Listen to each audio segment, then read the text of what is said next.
et sœurs, pour réussir, c'est pas pour jeûner le mois du Ramadan. Certes, il est demandé de prier, mais prier c'est une chose. Mais est-ce que tu as réussi à prier comme il se doit? Le prophète n'a-t-il pas dit Sallu kama ra'aytumuni usalli? Ça c'est réussir la prière. Priez comme vous m'avez vu, priez. Et Allah Jalla wa Ala n'a-t-il pas dit Qad aflaha al-mu'minun alladhina hum fi salatihim khashi'un? On certes réussi. Il n'a pas dit ceux qui ont prié simplement. Réussi ceux qui ont eu cette humilité, cette concentration dans la prière. Donc prier c'est une chose, mais réussir la prière c'est une autre. Jeûner c'est une chose, mais réussir son jeûne c'est une autre. Faire son pèlerinage c'est une chose, mais réussir son pèlerinage c'est autre chose. Donc nous ce qui nous importe ce n'est pas que jeûner, mais c'est réussir son jeûne du mois de Ramadan. Et pour cela, eh bien, il faut prendre conscience de certaines choses essentielles pour te permettre de réussir. Et la première des choses, eh bien, nous allons rebondir sur la recommandation prophétique qui concerne la prière. Parce que vous savez que la prière, comme on ne cessera de le répéter, c'est l'acte d'adoration le plus noble, le plus grand, le plus important qu'il y a en islam. C'est la première des choses sur laquelle tu vas rendre des comptes au jour de la résurrection, le jour où le soleil sera au-dessus des têtes et que chaque être humain dira « Nafsi, nafsi, nafsi, moi, moi, moi ». Dieu t'interrogera sur la prière qui à la base était de 50 et Dieu l'a diminuée de par sa miséricorde.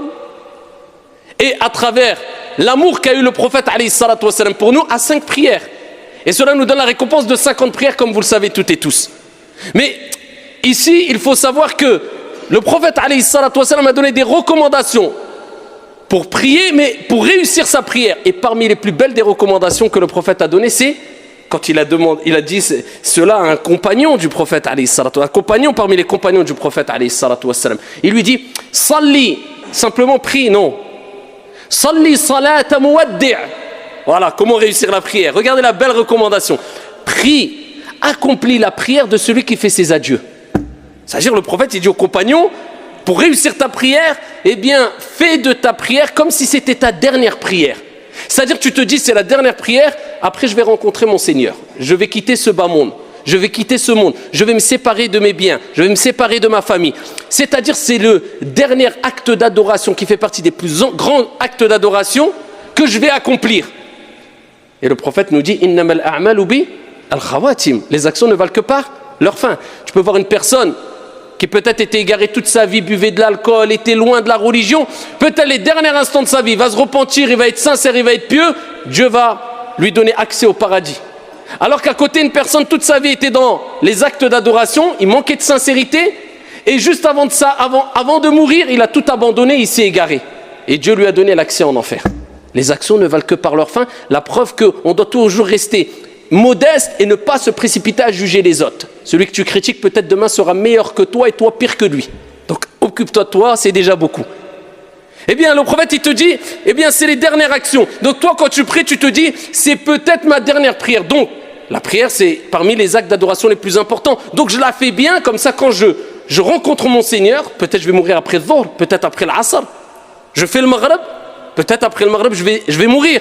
Au moins, le plus grand acte d'adoration pratique, eh bien, je l'aurais fait de la meilleure des manières. Eh bien, de même, nous te disons, ya Abdallah, ce mois de Ramadan, quand tu vas le jeûner, dis-toi, je fais le jeûne de celui qui fait ses adieux. Combien, comme vous le savez toutes et tous, ont jeûné avec nous, ne serait-ce que dans cette ville, l'année dernière, et aujourd'hui, ils sont où? Tahta at-turab, rahimahumullahu jami'an. Ils sont sous la terre. Ils auraient rêvé, ils auraient espéré. Wallahi wa rabbil Kaaba.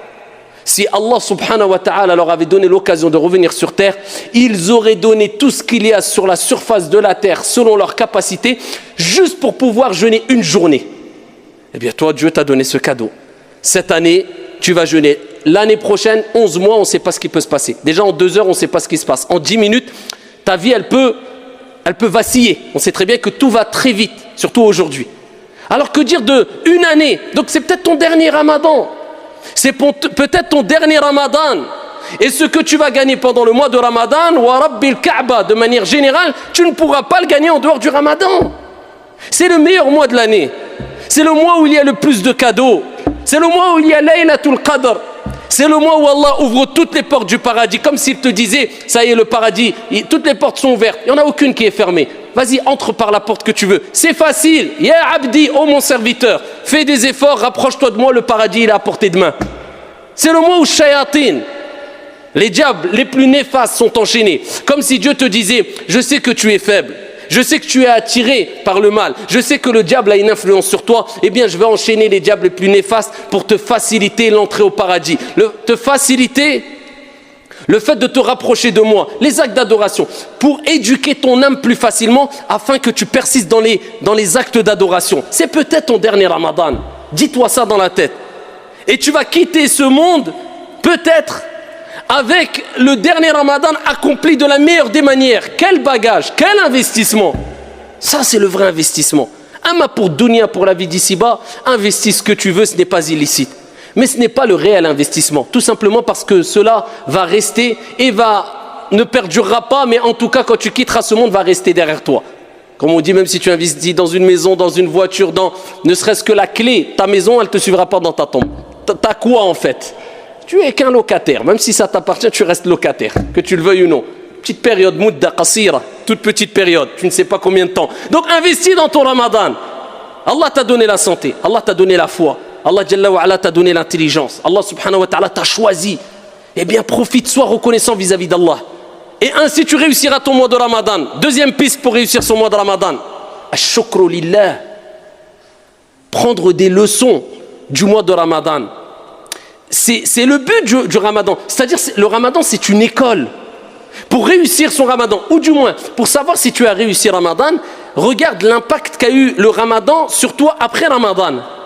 Parce que Dieu, il nous éduque à travers les actes d'adoration. J'espère bien que vous avez compris que les actes d'adoration, ce n'est pas simplement le fait de faire des gestes pendant la prière. Non, ces actes d'adoration pratiques, d'accord, cultuels, ont été mis en place aussi pour nous éduquer dans la vie de tous les jours. Vous comprenez ça? Mais Ramadan, si tu veux le réussir, eh bien c'est que tu vas comprendre que c'est des leçons le mois du Ramadan et que ça doit laisser une marque sur toi après Ramadan.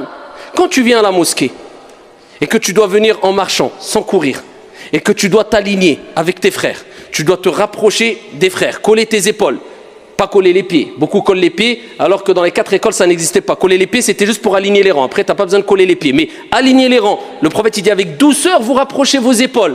Vous suivez l'imam. Pourquoi cette discipline? Pourquoi cette organisation? À une heure bien précise. Quand l'heure est passée, ça y est, tu vas prier tout seul. Des mouvements que tu fais en harmonie, tous ensemble. Tu suis l'imam, tu ne fais pas ce que tu veux. Pourquoi ces règles? Pourquoi ces comportements? Pourquoi cette gestuelle? Pour nous éduquer, nous apprendre à être disciplinés, à être organisés, à être carrés, à être sereins, à être apaisés. Mais est-ce qu'on a compris cela, nous?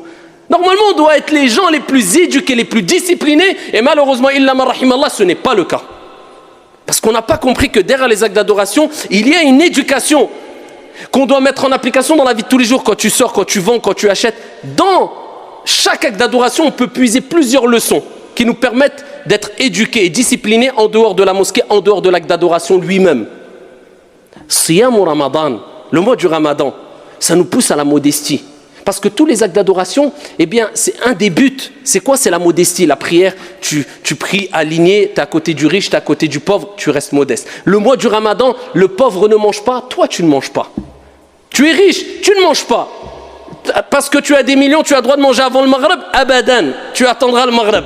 Pour mettre tout le monde au même niveau. Al-Hajj, eh bien tu es riche, tu es pauvre, tu vas mettre tes deux vêtements blancs qui ressemblent à un linceul.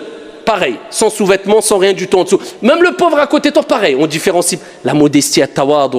Le Ramadan comprend bien que c'est une école pour t'apprendre la modestie. Et t'apprendre aussi at-tadhiya, le sacrifice. Parce que l'islam, c'est une religion où on doit, à travers la prière, c'est un sacrifice la prière, parce que ça demande de laisser ton travail, de faire ta prière à l'heure, c'est un